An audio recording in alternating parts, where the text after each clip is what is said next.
नमस्कार। आपका अखबार के संक में आपका स्वागत है। मैं हूं प्रदीप सिंह।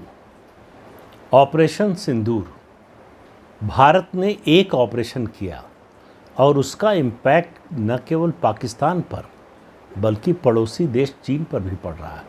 आप कहेंगे अटैक हुआ पाकिस्तान के जो आतंकी कैंप थे, जो आतंकी नेताओं का, सरगनाओं का जो हेडक्वार्टर था, उन पर चीन पर असर कैसे होगा। अभी बताता हूँ। पहले तो आप देखिए कि भारत ने क्या किया।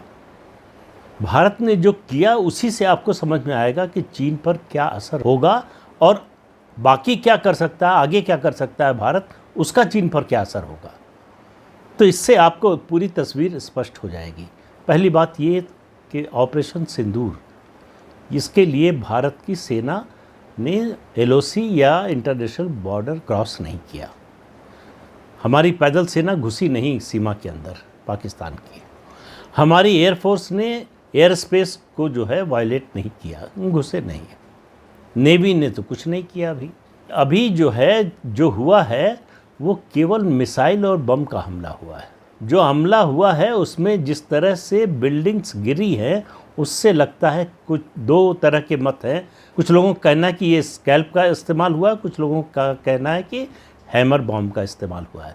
मैंने हैमर बॉम्ब के बारे में आपको बताया था कि वो सतह से बहुत थोड़ा सा ऊपर चलता है, राडार की पकड़ में नहीं आता, किसी भी रेडार की पकड़ में नहीं आता है और टारगेट के पास पहुंचकर एकदम से शूट करता हुआ ऊपर जाता है और फिर नीचे आता है।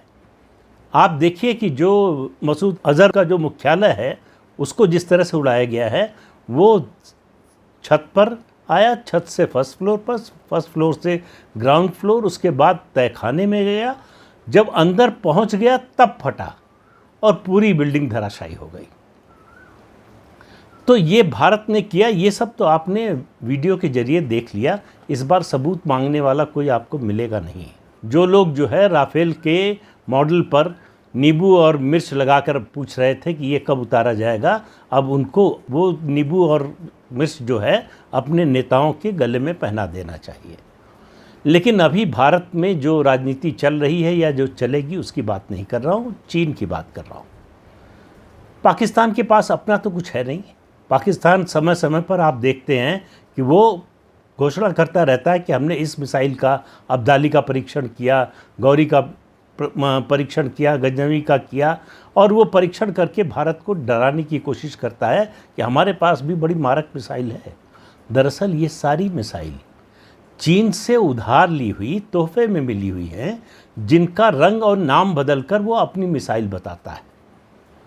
और चीन का जो भी आयुध है, वो चाहे उसका J-17 हो, जो लड़ाकू विमान है जिसके बारे में दावा करता है कि 5th जनरेशन फाइटर प्लेन है, और उसके अलावा उसके पास जो भी हथियार है, चाहे मिसाइल हो या दूसरी चीज़ें हों, वो कभी वॉर के समय में या वॉर की कंडीशन में उनका टेस्ट नहीं हुआ है।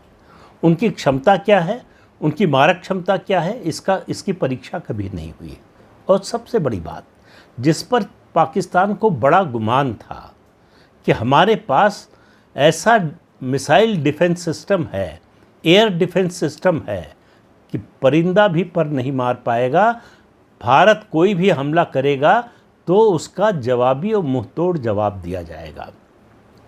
एक नहीं, दो नहीं, तीन नहीं, 30 मिसाइलें, 26 से 30 कहा जा रहा है। पाकिस्तान 26 कह रहा है कि 26 जो है हमने मारे थे पहलगाम में और 26 मिसाइलों से भारत ने हमला किया, लेकिन 30 मिसाइलों से हमला किया भारत ने। एक भी मिसाइल को उनका एयर डिफेंस सिस्टम डिटेक्ट नहीं कर पाया, डिस्ट्रॉय नहीं कर पाया। तो इससे समझ लीजिए कि उनका एयर डिफेंस सिस्टम जो है, जो चाइनीज़ है, उसकी क्षमता क्या है, उसकी जो है अकाउंटेबिलिटी या क्या है, उसकी जो है गुणवत्ता क्या है। इससे ये टेस्ट हो गया कि भारत मिसाइल का हमला करेगा, पाकिस्तान जवाब देना तो बहुत दूर की बात है, पाकिस्तान उसको पकड़ भी नहीं पाएगा, उसको पहचान भी नहीं पाएगा, जान भी नहीं पाएगा। रात में 1:05 से 1:30 के बीच में 25 मिनट में ये सारा ऑपरेशन हुआ। भारत ने ऑपरेशन किया। अल्लाहु अकबर, ला इलाहा इल्लल्लाह। और 9 जगहों पर 21 ठिकाने आतंकवादियों के तबाह कर दिए। पाकिस्तान एक चिड़िया भी नहीं मार पाया, कोई जवाब नहीं दे पाया। पिछली बार ज़रूर उसने जब एयर स्ट्राइक हुई थी तो आप अपने लड़ाकू विमान भेजे थे और उसी की वजह से हमारे अभिनंदन का जो है MiG-29 गिरा था। हालांकि अभिनंदन ने F-16 को मार गिराया था, जिसको लेकर पाकिस्तान छिपाता रहा। और F-16 का वो इस्तेमाल कर पाएगा कि नहीं, ये भी एक संदेह की बात है, क्योंकि अमेरिका ने जब उसको F-16 दिया था तो ये कह के कि ये आतंकवाद से लड़ने के लिए, आतंकवाद के खिलाफ, या कहें सीधे सीधे रूस के खिलाफ अफगानिस्तान में लड़ाई के लिए इस्तेमाल के लिए पाकिस्तान को F-16 ने दिया था। उसके अलावा कहा था कि इसके अलावा आप किसी पर हमला करने के लिए इसका इस्तेमाल नहीं कर सकते। लेकिन पाकिस्तान बहाना बना सकता है कि हम अपने डिफेंस में इस्तेमाल कर रहे हैं, तो उसका भी बहाने का मौका नहीं दिया भारत ने। भारत की फ़ौज ने किसी भी मिलिट्री इंस्टॉलेशन पर अटैक नहीं किया और ये पूरी दुनिया को बता दिया कि न तो हमने मिलिट्री इंस्टॉलेशन पर अटैक किया और न ही किसी सिविलियन जो है वो इंस्टॉलेशन पर उस पर अटैक किया। तो चीन का जो ये एयर डिफेंस सिस्टम था, चीन की जो ये मिसाइल थी, वो पाकिस्तान के किसी काम नहीं आई। तो चीन के कितना काम आएगी आप समझ सकते हैं। इससे चीन की अंतर्राष्ट्रीय जगत में बड़ी किरकिरी हुई है। जो देश चीन से ये हथियार खरीदना चाहते थे, अब ये खबर ये भी आ रही है कि एक F-17 को भी चीन का जो था लड़ाकू विमान, उसको भी मार गिराया गया है, लेकिन इसकी पुष्टि नहीं हुई है तो इसके बारे में बात नहीं करते हैं। लेकिन कुल मिलाकर चीन के जो हथियार पाकिस्तान के पास हैं, पाकिस्तान को दिए हैं, वो उसके किसी काम नहीं आए। उसको वो ना उससे वो आक्रमण कर पाया, ना उससे वो बचाव कर पाया। तो चीन की जो ऑर्डिनेंस फैक्ट्रीज़ हैं उनमें प्रोडक्शन का क्या हाल होगा आने वाले दिनों में, इसका अंदाज़ा लगा लीजिए। जिन लोगों ने ऑर्डर दिया था या जो ऑर्डर देने की सोच रहे थे, वो निश्चित रूप से पुनर्विचार करेंगे कि जब ये पाकिस्तान में नहीं चला तो हमारे पास कैसे चलेगा। तो चीन की जो ऑर्डिनेंस फैक्ट्री की निर्माण की क्षमता, गुणवत्ता है, उस पर दुनिया भर में सवालिया निशान लग गया है। तो चीन जो एक सुपर पावर बनना चाहता था, क्या है भी, अमेरिका के बाद सबसे शक्तिशाली देश है, आर्थिक रूप से भी और सैनिक रूप से माना जाता है। लेकिन इस तरह से उसकी पोल खुल जाएगी, इसका किसी को अंदाज़ा नहीं था। जो इस ऑपरेशन सिंदूर ने कर दिया है कि पाकिस्तान ही नहीं, चीन को भी एक्सपोज कर दिया है कि उसके जो हथियार हैं, उसका जो मिसाइल डिफेंस सिस्टम है या एयर डिफेंस सिस्टम है, उसकी जो मिसाइल्स हैं, वो किसी काम की नहीं हैं। वो केवल दिखाने के लिए हैं, वो इस्तेमाल करने के लिए नहीं हैं। दूसरी बात, जो चीन का बड़ा महत्वाकांक्षी प्रोजेक्ट है CPEC, China Pakistan economic corridor, उसका 200 किलोमीटर का हिस्सा POK में है।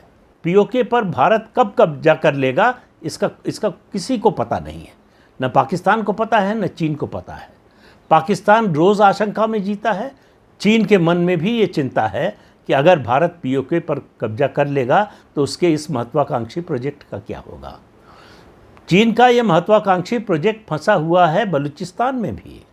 बलूचिस्तान लिबरेशन आर्मी जिस तरह से पाकिस्तानी सेना के अफसरों को मार रही है, जिस तरह से लगातार अटैक कर रही है, भारत को करना क्या है। और वहाँ पर केवल पाकिस्तानी सैनिकों को नहीं मार रहे हैं, जो चीनी सैनिक हैं, चाहे ग्वादर पोर्ट पर हो या फिर जो है 1 बेल्ट 1 रोड उनका जो प्रोजेक्ट है उसके निर्माण में लगे हैं, उन पर भी हमले हो रहे हैं और उनका बचाव पाकिस्तान की सेना नहीं कर पा रही है।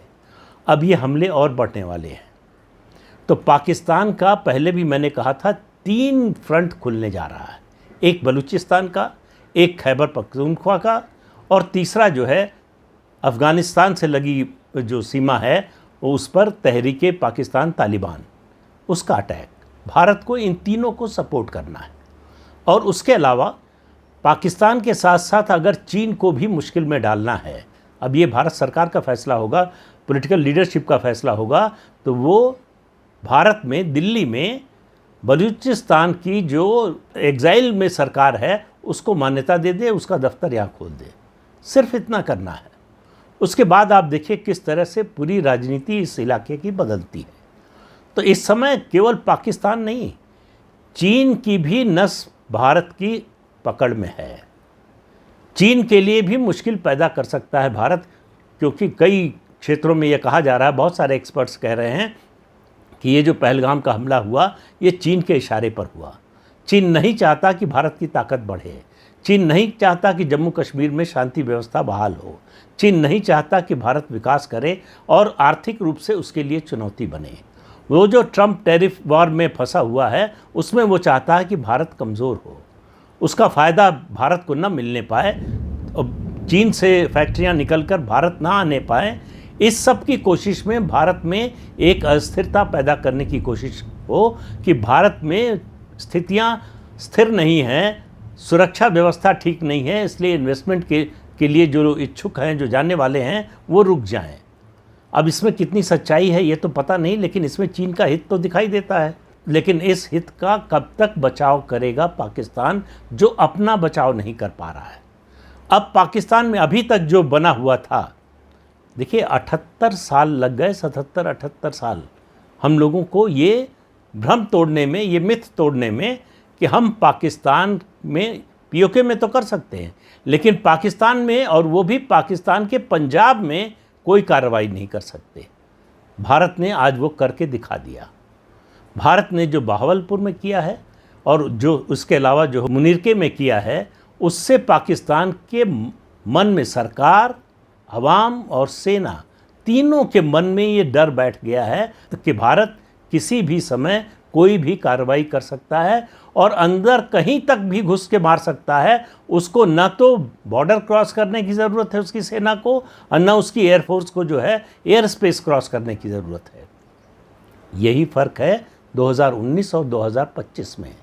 2019 में हमारे पास राफेल नहीं थे, और उसके अलावा हमारे पास सुपरसोनिक मिसाइल है ब्रह्मोस, जो तीनों जगहों से फायर कर सकती है। न्यूक्लियर वेपन के साथ फायर कर सकती है, वो ज़मीन से भी फायर कर सकती है, निशाना साध सकती है, आसमान से भी और समुद्र से भी, जिसका जवाब पाकिस्तान के पास नहीं है।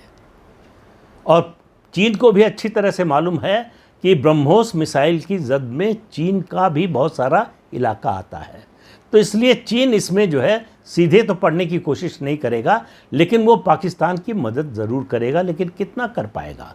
वो पाकिस्तान को बचाएगा कि अपने हित को देखेगा? पाकिस्तान अब घिरा हुआ, अब वो जवाबी कार्रवाई तो कुछ दिन में करेगा ही, उसको उसकी करने की मजबूरी है। लेकिन उसकी समस्या ये है कि जवाबी कार्रवाई करेगा तो उसको इतना बड़ा नुकसान उठाना पड़ेगा। आज आपने अगर कर्नल सोफिया कुरैशी को ब्रीफिंग करते हुए सुना हो तो आपको याद रखना चाहिए वो वाक्य कि अगर पाकिस्तान ने कोई इस तरह की नापाक हरकत करने की कोशिश की तो उसका माकूल जवाब दिया जाएगा।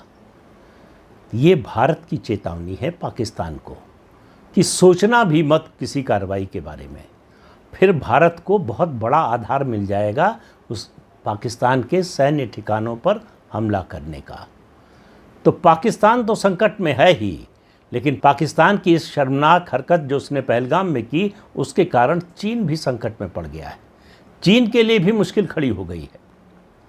4 साल तक उसने लद्दाख में सीमा पर जो किया उसका भुगतान करने का समय आ गया है। तो चीन के लिए ये समय कोई बहुत आसान समय नहीं है, और उसके लिए मुश्किल ये है कि उसके पास कोई सीधा बहाना नहीं है इसमें इंटरवीन करने का, इसलिए वो और मुश्किल में है। इसलिए आप देखिए चीन से कोई ज़्यादा आवाज़ आ नहीं रही है, चीन कुछ बोल नहीं पा रहा है। उसको मालूम है कि उसके बोलने का मतलब क्या निकाला जाएगा, और विश्व समुदाय चीन के बारे में क्या सोचता है ये किसी को बताने की ज़रूरत नहीं है। तो भारत के लिए इस समय कम से कम अभी तक विन विन सिचुएशन है, चाहे पाकिस्तान की बात हो और चाहे चीन की बात हो। और ये दोनों देश भारत के लिए समस्या खड़ी करते रहे हैं और करेंगे, इसमें कोई शक नहीं होना चाहिए। लेकिन अब इन दोनों को एक साफ संदेश दे दिया गया है कि अब बहुत हो गया, इससे ज़्यादा बर्दाश्त नहीं करेंगे। तो इस अंक में इतना ही, अगले अंक में फिर मिलेंगे किसी नए मुद्दे के साथ। तब तक के लिए अनुमति दीजिए। आपसे अनुरोध है कि ये चैनल देखिए, शेयर कीजिए और सब्सक्राइब ज़रूर कीजिए। नमस्कार।